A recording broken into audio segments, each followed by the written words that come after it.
palangga, andito ako ngayon sa wave pool sa Macau. One of the pool here. Yung nagwi-wave siya. So, ganyan. Palibot, palibot, palibot. Yan. Dito muna kami tatambay ni Maggie. Nag-enjoy siya sa wave pool.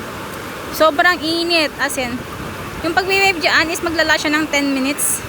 Tapos itigil, mag-aantay ka na naman. Ang ganda, promise. Pero, sobrang init talaga. Ayan, na-try ko ya siya before pumunta kami last time. Masaya dyan. Doon sa pinakamaano is, malalim na talaga siya. Malalim na. Hindi ko na siya kaya. Natatakot din ako minsan. Dito lang talaga sa gilid. Kapit ng mabuti. Kapit lang, mga besh. Ayun, see? Ganda. So, yun lang. Bye mga palangga. Bye mamis. Thank you for watching. Please like and share.